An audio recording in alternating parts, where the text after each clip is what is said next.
ایک بہت بڑا بوجھ میرے سر سے اتر گیا، سوائے اس کے ابھی تک کسی کو میرے بارے میں علم نہیں تھا۔ میں اپنا کام مالینی کے واپس آنے سے پہلے ختم کر لینا چاہتا تھا۔ خود میری زندگی بھی داؤ پر لگی ہوئی تھی، موت میرے سامنے بیٹھی مجھے غضبناک نظروں سے گھور رہی تھی۔ صرف جیب میں ہاتھ ڈال کر زہریلا سگار نکالنا تھا۔ اب میرا کچھ چھپانا بیکار ہے۔ آپ جیت گئے۔ میرا نام کمال الدین ہے، میں لاہور کا رہنے والا ہوں اور پاکستان سے ایک خاص مشن پر یہاں بھیجا گیا تھا۔ وہ مشن کیا ہے؟ اس نے تیز آواز میں پوچھا۔ میں نے اپنے ماتھے پر بے قراری سے ہاتھ پھیرا اور کہا، اگر آپ اجازت دیں تو میں سگار کے 2-3 کش لگا لوں، پھر میں آپ کو سب کچھ بتا دوں گا۔ آئر نے اس بات میں سر ہلا کر مجھے اجازت دے دی۔ میں نے فائل گھٹنوں سے ہٹا کر صوفے پر رکھ دی اور بائیں جیب میں ہاتھ ڈال کر سگار نکال لیا۔ اس نے پستول ذرا اوپر اٹھا کر کہا، مجھے دکھاؤ یہ سگار۔ میں نے سگار اس کو دے دیا، لیکن اس انداز سے پکڑایا کہ اس کا سیدھا رخ اس کی جانب رہا، تاکہ اگر بے خیال میں اس کا ہاتھ سگار کے خفیہ بٹن پر پڑ جائے تو زہریلی پھوار نکل کر اسی کے منہ پر پڑے۔ اس نے سگار بائیں ہاتھ میں لے کر سونگا، گھما پھرا کر غور سے دیکھا، پھر اسے اپنے قریب تپائی پر رکھ دیا اور بولا، میں تمہیں سگار پینے کی اجازت نہیں دے سکتا۔ ممکن ہے اس میں زہر ہو اور تم خودکشی کر لو۔ ایک لمحے کے لیے مجھے اپنے آپ پر اس بے بس الدین کا گمان ہوا، جس کا طلسمی چراغ اسے چھین لیا گیا ہو۔ میرے ذہن میں اندھیرا سا چھا گیا۔ بازی میرے ہاتھ سے نکل گئی تھی۔ مالینی اور اس کا نوکر کسی وقت بھی آ سکتے تھے۔ اپنی جگہ سے حرکت نہ کرنا، میں فون کر کے اسکواڈ طلب کر رہا ہوں۔ یہ کہہ کر وہ جیسے ہی صوفے سے اٹھا، میں نے بیٹھے بیٹھے ذرا سا پیچھے ہو کر دونوں پاؤں جوڑ کر ایک بھرپور ٹھوکر اس کے ہاتھ پر ماری۔ پستول اس کے ہاتھ سے گر گیا۔ میں نے شیر کی طرح جست لگائی اور ترچنا پلی کے بوڑھے ایس پی کی گردن اپنے بائیں بازو کے شکنجے میں جکڑ کر اسے پوری طاقت سے ایک جھٹکا دیا۔ یوں لگا جیسے اس کی گردن الگ ہو گئی ہو۔ میں نے آہستہ سے اپنا بازو کھول دیا۔ گردن الگ نہیں ہوئی تھی، لیکن قدرے لمبی ہو کر لٹک گئی تھی۔ منکے کی ہڈی یقیناً کئی جگہوں سے ٹوٹ چکی تھی۔ وہ لاش بن کر صوفے پر گر پڑا۔ میں نے اپنا قیمتی سگار اٹھا کر جیب میں رکھ لیا، پھر فائل میں سے اپنا اسکیچ نوچ کر اس کا گولا بنایا اور دوسری جیب میں ٹھوس لیا۔ رومال نکال کر صوفے پر جہاں میں بیٹھا تھا اور تپائی پر سے جہاں سے میں نے سگار اٹھایا تھا اور فائل پر سے اپنی انگلیوں کے نشان رگڑ کر صاف کیے اور دروازے کی طرف بڑھا ہی تھا کہ اطلاعی گھنٹی بجنے لگی۔ میں اچھل پڑا۔ دروازہ اندر سے مقفل تھا، اس لیے میں کوٹھی کے کچن کی طرف دوڑا۔ کچن کی کھڑکی کی جو پیچھے کھلتی تھی اس پر سلاخیں لگی تھیں۔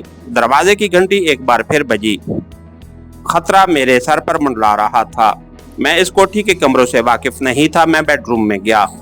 اس کی کوئی کھڑکی نہیں تھی۔ کیا مجھے مالینی اور اس کے نوکر کو بھی قتل کرنا پڑے گا؟ لیکن اس سے پہلے میں وہاں سے فرار ہونے کی پوری کوشش کرنا چاہتا تھا۔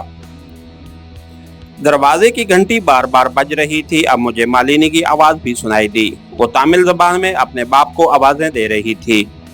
میں بیڈ روم سے نکل کر تیسرے کمرے کی طرف بڑھا تو مجھے پیچھے ایک دروازہ دکھائی دیا۔ میں نے رومال ہاتھ میں لے کر اسے کھولا۔ آگے ایک اور جالی دار دروازہ تھا۔ اسے کھولا تو سامنے کوٹھی کا عقبی باغیچہ تھا۔ ایک ہی منٹ بعد میں کوٹھیوں کے بیچ والی چھوٹی سی کچی سڑک پر تیز تیز قدم اٹھاتا چلا جا رہا تھا۔ یہ کوٹھیوں کے پچھواڑے تھے اور یہاں جگہ جگہ کوڑا کرکٹ کے ڈرم پڑے تھے۔ میں ناریل کے درختوں کے ایک ذخیرے میں سے ہوتا ہوا بڑی سڑک پر کافی دور جا کر نکلا، پھر پیدل ہی اپنے ہوٹل کی طرف چلنا شروع کر دیا۔ ایک چوراہا عبور کرنے کے بعد ٹیکسی مل گئی اور شروع رات کے اندھیرے میں اپنے ہوٹل پہنچ گیا۔ میں چاہتا تھا کہ اگر مالینی مجھے فون کرے تو میں اپنے کمرے میں ہی موجود ملوں۔ میں نے کمرے میں آ کر منہ ہاتھ دھویا اور جیب سے مالینی کے آن جہانی باپ کا بنایا ہوا اسکیچ نکال کر اسے پرزے پرزے کیا اور سنک میں بہا دیا۔ مجھے مالینی کی کال کا انتظار تھا اور یہ بھی احساس تھا کہ باپ کی لاش دیکھ کر تو اس پر غم کا پہاڑ ٹوٹ پڑے گا۔ اسے فون کرنے کا ہوش کہاں ہوگا۔ 1 گھنٹے بعد مالینی کا فون آ گیا۔ اس کی آواز رندی ہوئی تھی۔ اس نے سسکیاں بھرتے ہوئے کہا کہ کسی نے اس کے ڈیڈی کا خون کر دیا ہے۔ مجھے جس طرح کی اداکاری کرنا چاہیے تھی میں نے کی اور پھر فوراً ٹیکسی پکڑ کر اس کی کوٹھی جا پہنچا۔ وہاں پولیس کی کئی گاڑیاں کھڑی تھیں۔ لوگوں کا ہجوم تھا۔ چونکہ میرے پہچان لیے جانے کا خطرہ تھا، اس لیے میں اسی ٹیکسی میں واپس آ گیا اور اپنے کمرے سے आवाज बदलकर मालिनी को फोन किया कि मैं विक्टोरिया क्लिनिक से डॉक्टर रत्नाकर बोल रहा हूँ। मिस्टर राजा राम तिवारी को हादसा पेश आ गया है। उनके सर पर गहरी चोट आई थी, उनसे बात नहीं हो रही थी, मगर उन्होंने हमें आपका फोन नंबर देकर ताकीद की कि आपको इत्तला दे दें। मालिनी ने परेशानी से पूछा, अब वो कहाँ हैं? मैंने उसी आवाज में कहा, उनकी किसी फर्म का एक मैनेजर आकर उन्हें अपनी कोठी ले गया है। ये कहकर मैंने फोन बंद कर दिया। 2 रोज बाद मैंने अपने सर पर पट्टी बांधी और सुबह सुबह मालिनी की कोठी पहुंच गया। मालिनी मुझे देखते ही फरते गम से रोने लगी। उसकी हिचकियां नहीं थमती थीं। मैं उसे हौसला दे रहा था और उसके बाप के कत्ल पर इंतहाई ताज्जुब और गम का इजहार कर रहा था। जब उसकी हालत जरा संभली तो उसने मेरे हादसे के बारे में तशवीश जाहिर करते हुए कहा, मुझे तो तुम्हारा गम भी लग गया था, अब तुम कैसे हो? हादसा कहाँ हुआ था? अब तुम ठीक हो ना? मैंने उसे तसल्ली दी। उस वक्त मालिनी की रिश्तेदार हिंदू औरतें विष्णु भगवान की मूर्ति के आगे बैठी आरती उतार रही थीं। मालिनी ने बताया कि बाप के बाद अब दुनिया में उसका कोई नहीं रहा, सिर्फ एक बड़ी बहन है, मैं अकेली कैसे जिंदा रहूंगी। मैंने उसे तसल्ली दी और कहा कि मैं बहुत जल्द उसको अपने पास ले आऊंगा। मैंने उसे थोड़ा सा करेदा और पूछा कि पुलिस का उसके बाप के कत्ल के बारे में क्या ख्याल है। वो साड़ी के पल्लू से आंसू पोंछ कर बोली, पुलिस के एएसपी भटनागर आचार्य का ये ख्याल है कि ये उसी पाकिस्तानी जासूस का काम है जो इससे पहले सीआईडी के अफसर को हलाक कर चुका है, क्योंकि मेरे डैडी उस पाकिस्तानी जासूस की गिरफ्तारी के सिलसिले में इंतहाई सरगर्मी दिखा रहे थे। काश मुझे वो राक्षस मिल जाए, मैं उसका खून पी जाऊं। मैंने कहा। फिर मेरे पूछने पर कि पुलिस को कातिल के खिलाफ कोई सुराग मिला है, उसने नफी में सर हिला दिया। अब कुछ लोगों की आमद शुरू हो गई थी, इसलिए मैंने सर में दर्द का बहाना किया और अगले रोज मिलने का वादा करके उठा तो उसने मेरा हाथ थाम लिया और कोठी के बरामदे में आकर कहने लगी, तुम भी मुझे छोड़कर तो नहीं चले जाओगे? मैं उसे इत्मीनान दिलाकर वापस आ गया। तर्जनापल्ली से दिल्ली की जानिब कूच करने में अब सिर्फ 2 रोज बाकी रह गए थे। मैं एक एक दिन गिन रहा था। मालिनी तन्हाई के शदीद एहसास में मुब्तला थी। सुबह शाम उसके फोन आते, किसी वक्त वो खुद गाड़ी लेकर मेरे होटल पहुंच जाती। उसका यूं मेरे यहाँ आना मेरे लिए कोई मुसीबत खड़ी कर सकता था, लेकिन मैं उसे रोक भी नहीं सकता था। चुनांचे मैं शाम को भी अक्सर होटल से गायब रहने लगा। एक रोज शाम होने से कुछ पहले मैं तर्जनापल्ली के रेलवे स्टेशन की तरफ निकल गया। तर्जनापल्ली का रेलवे स्टेशन हमारे लाहौर स्टेशन जितना ही है। 6 प्लेटफार्म हैं जिनको पुलों के जरिए मिलाया गया है। मैं प्लेटफार्म नंबर 5 पर टहल रहा था। मद्रास की तरफ से कोई एक्सप्रेस ट्रेन आने वाली थी। प्लेटफार्म पर काफी रौनक थी। मैं सिगरेट सुलगाकर एक खाली बेंच पर बैठ गया और मुसाफिरों को देखने लगा। इतने में एक दरमियाने कद वाला धोती कुर्ता पोश आदमी मेरे करीब आकर बैठ गया। वो बीड़ी पी रहा था और पान चबाए जा रहा था। उसने अंग्रेजी में मुझसे पूछा, गाड़ी लेट तो नहीं है? शायद मुझे मालूम नहीं, मैंने कहा और उसकी तरफ देखा तो जिस्म में खून मुंजमद होता महसूस हुआ। वो मनहूस मेरी तरफ मैनीखेज नजरों से देखते हुए मुस्कुरा रहा था। मैंने उसे पहचान लिया। ये वही आदमी था जो सलमा घर की लॉबी में उस भारतीय जासूस के पास खड़ा बातें कर रहा था, जिसने मुझे गिरफ्तार किया था और जिसको मैं कत्ल कर चुका था।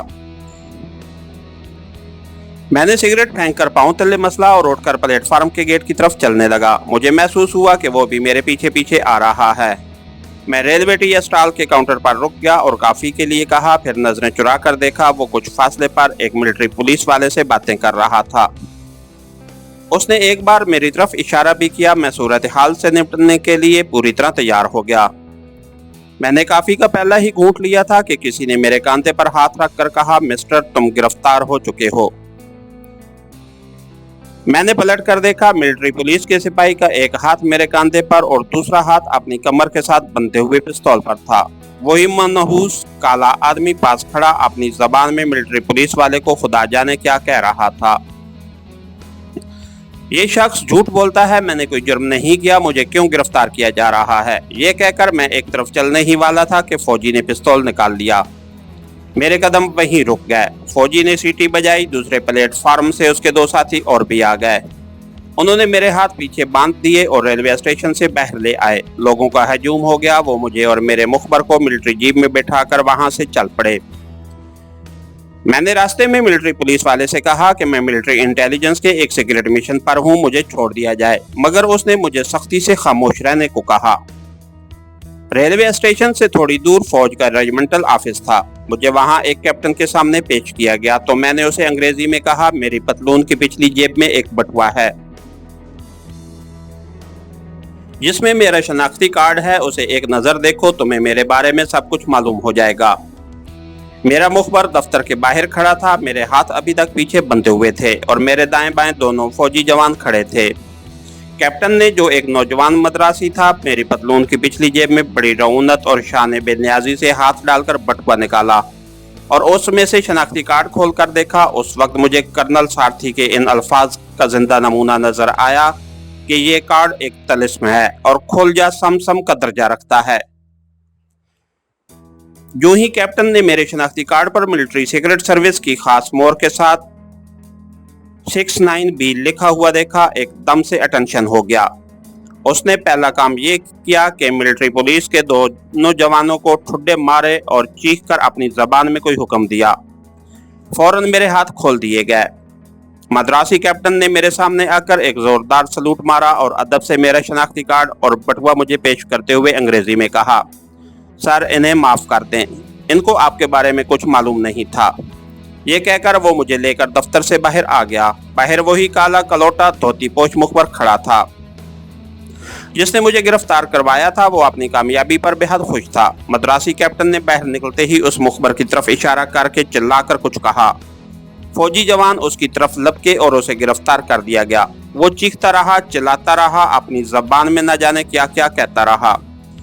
कभी कभी उसके मुंह से पाकिस्तानी भी निकल जाता था। वो यही कह रहा होगा कि मैं पाकिस्तानी जासूस हूँ, मगर खुदा जाने इन 69B के हरूफ में क्या तलिस्म था कि मद्रासी कैप्टन की आंखों पर जैसे पर्दा सा पड़ गया। उसने काले मुखबर को खुद 2-4 लातें रसीद की और मिलिट्री पुलिस से कहा कि उसे ले जाकर क्वार्टर गार्ड में बंद कर दिया जाए। अब वो मेरी आवभगत करने लगा। उसने ठंडा मशरूब मंगवाया और फिर बड़ी लजाजत से बोला, सर ये मेरी गलती नहीं थी। मुझे उम्मीद है कि आप हेडक्वार्टर में मेरी शिकायत नहीं करेंगे। मालूम हुआ कि उस 69B नंबर का ताल्लुक मिलिट्री इंटेलिजेंस के आला तरीन डिपार्टमेंट से था। ये वो लोग थे कि जिनके इशारे पर बड़े से बड़े सरकारी अफीसर को गिरफ्तार किया जा सकता था।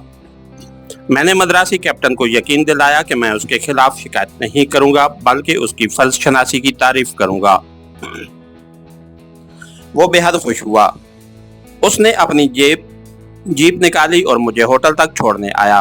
वहां वो जीप से उतरा, एक बार फिर मुझे एक जबरदस्त सलूट मारा और हाथ मिलाकर रुखसत हो गया। शनाख्ती कार्ड के खुफिया नंबर ने निहायत नाजुक वक्त में मेरी मदद की थी। रात में जल्दी सो गया। सुबह उठा, नकाबपोश इंडियन जासूस से दूसरी मुलाकात के बाद 9 दिन पूरे हो गए थे। ये 10वां दिन था। आज मुझे दिल्ली जाने के लिए तैयार रहने की ताकीद की गई थी। मुझे किसी वक्त भी लेने के लिए कोई आ सकता था। मैंने शेव की, धोती कुर्ते की बजाय बुश शर्ट और पतलून पहनी। ब्रीफ केस में जरूरी चीजें रखी, अलबत्ता V2 की गोलियां और जहरीला सिगार जेब में ही रहने दिया। होटल वालों का बिल अदा करके बेरों को भी टिप दे दी। दोपहर का खाना कमरे में खाया, फिर कुछ देर आराम करने के लिए लेट गया। मुझ पर गनूदगी सी तारी हो रही थी कि फोन की घंटी बज उठी। मैंने रिसीवर उठाया। दूसरी तरफ से आवाज आई, कर्नल नारोमनी। मैंने अपना खुफिया कोड बताया। मुझे फोन पर हदायत की गई कि टैक्सी लेकर एयरपोर्ट पहुंचूं और गेट नंबर 3 पर इंतजार करूं। फोन बंद कर दिया गया। मैंने आईने में अपनी शक्ल देखी, अपनी तमाम चीजों को आखिरी बार चेक किया और ब्रीफ केस उठाकर होटल के दरवाजे पर आ गया। एक टैक्सी रोककर मैंने ड्राइवर को एयरपोर्ट चलने के लिए कहा और दिल में खुदा का शुक्र अदा करके तरचनाली को अलविदा कह रहा था। एयरपोर्ट पर काफी रौनक थी। दिल्ली जाने वाली इंडियन एयरलाइंस की फ्लाइट तैयार थी। मैं हदायत के मुताबिक गेट नंबर 3 के करीब एक तरफ इलेक्ट्रिक वाटर कूलर के पास खड़ा हो गया। 2-3 मिनट के बाद वही काला कलोटा धोती पोश एजेंट हाथ में थैला लिए मेरी तरफ बढ़ा। वो हस्बे आदत मुस्कुरा रहा था। उसने मुझसे हाथ मिलाया और बोला, मौसम खुशगवार है कर्नल मनी। मैंने इस बात में जवाब दिया। तो उसने थैले में से खाकी रंग का एक लिफाफा निकाल कर मुझे दिया और कहने लगा, इसमें दिल्ली तक का टिकट है, तुम्हारा सीट नंबर 15A है। तुम्हारी बगल वाली सीट पर एक नीले कोट और सफेद मफलर वाला एक मुसाफिर बैठा होगा, जिसके माथे पर जख्म का निशान होगा। उससे कोट दरियाफ्त करना, वो हमारा आदमी है और तुम्हें दिल्ली तक पहुंचाकर वापस आ जाएगा। ये कहकर वो तेजी से वापस चला गया। मैंने लिफाफे में से टिकट निकालकर गेट पर दिखाया और हवाई जहाज की तरफ बढ़ा। जहाज पर सीढ़ी लगी थी और नीचे सामान भरा जा रहा था।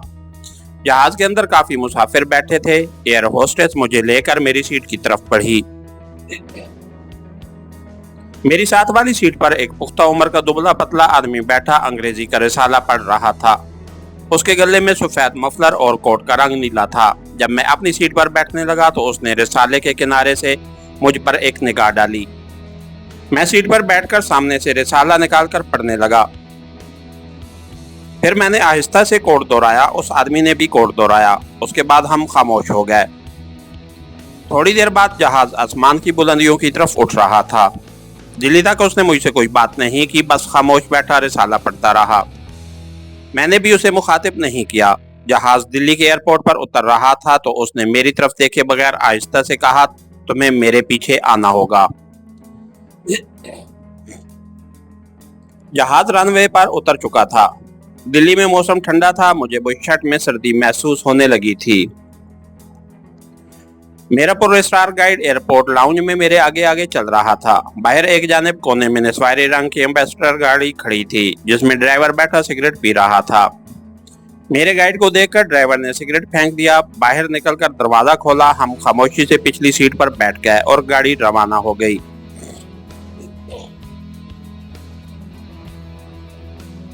धूप ढल रही थी। दिल्ली के शहर के मज़ाफ़ात में आबादी बहुत फैली हुई थी। चौराहों में कहीं महात्मा गांधी और कहीं पंडित नेहरू और कहीं दिलभाई पटेल के मुजस्मे लगे हुए थे। मंदिरों के सुनहरे कलश डूबते सूरज की धूप में चमक रहे थे। कहीं कहीं किसी मस्जिद का मीनार भी दिखाई दे जाता था। मैं दिल्ली शहर पहले भी आ चुका था, लेकिन उसके नक्शे से ज्यादा वाकफियत नहीं थी। मेरा गाइड हस्बे मामूल खामोश था। वो जेब से पॉकेट साइज की हिंदी किताब निकालकर पढ़ रहा था। नई दिल्ली के बड़े रेलवे पुल को अबूर करने के बाद गाड़ी का रुख पुरानी दिल्ली की तरफ हो गया। खुदा जाने कौन सी सड़क से होती हुई गाड़ी अलीपुर रोड पर पहुंची तो मैंने कुदसिया गार्डन के पुराने मुगलई दरवाजे को पहचान लिया। पहले इस दरवाजे पर जंगली गुलाब की बेलें चढ़ी हुई थीं। अब गेट के चौकोर सुर्ख जीनों वाले सतूनों से जार जंकाड़ साफ कर दिया गया था और बाहर एक तरफ खोखे में खड़ा एक सिपाही पहरा दे रहा था। गाड़ी आगे जाकर लखनऊ रोड की तरफ बढ़ गई और कुछ देर बाद एक ठंडे खामोश बरामदे वाली बुसीदा सी कोठी के पोर्च में जाकर रुक गई।